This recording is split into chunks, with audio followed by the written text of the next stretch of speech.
Hello बच्चों, let's read the question. The question says a variable frequency AC source is connected to a capacitor. Will the displacement current increase or decrease with increase in frequency? Give reason for your answer. तो यहाँ हमें question में पूछा गया है कि अगर एक कैपेसिटर को AC सोर्स से लगाया गया और उसकी फ्रीक्वेंसी इंक्रीज कर दी तो डिस्प्लेसमेंट करंट क्या होगा, इंक्रीज होगा या डिक्रीज होगा। तो अगर हम डिस्प्लेसमेंट करंट देखें ID, वो क्या होता है epsilon not D phi E by D T. D phi क्या हुआ, change in flux due to electric field. तो फाई को हम क्या लिख सकते हैं, E डॉट ए।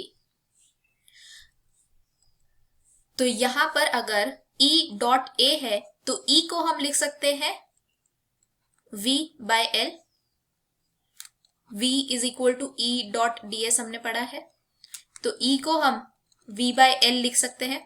V क्या होता है, पोटेंशियल डिफरेंस।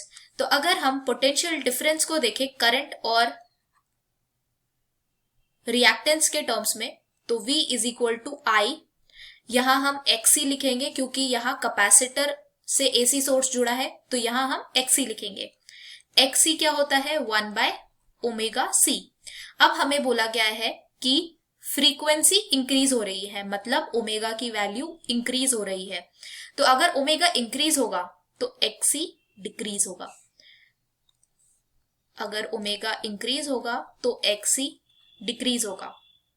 अगर XC डिक्रीज होगा, इधर XC डिक्रीज हो रहा है, तो V की वैल्यू भी डिक्रीज होगी। तो अगर XC डिक्रीज हो रहा है तो V भी डिक्रीज हो रहा है। अगर V डिक्रीज हो रहा है तो इलेक्ट्रिक फील्ड की वैल्यू भी डिक्रीज होगी। अगर V डिक्रीज होगा तो इलेक्ट्रिक फील्ड भी डिक्रीज होगा। V डिक्रीज होगा, इलेक्ट्रिक फील्ड डिक्रीज होगा। अगर इलेक्ट्रिक फील्ड यहाँ डिक्रीज हो रही है, यहाँ इलेक्ट्रिक फील्ड डिक्रीज हो रही है, तो फाई की वैल्यू भी डिक्रीज होगी। अगर इलेक्ट्रिक फील्ड डिक्रीज हो रही है तो फाई भी डिक्रीज होगा। तो सेम इसी तरीके से यहाँ अगर फाई डिक्रीज होगा तो डिस्प्लेसमेंट करंट भी डिक्रीज होगा। तो हमारा जो करेक्ट आंसर हो जाएगा वो हो जाएगा, अगर हम frequency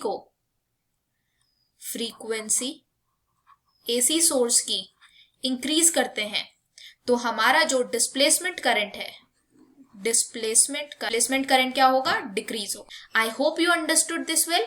thank you so much, all the best.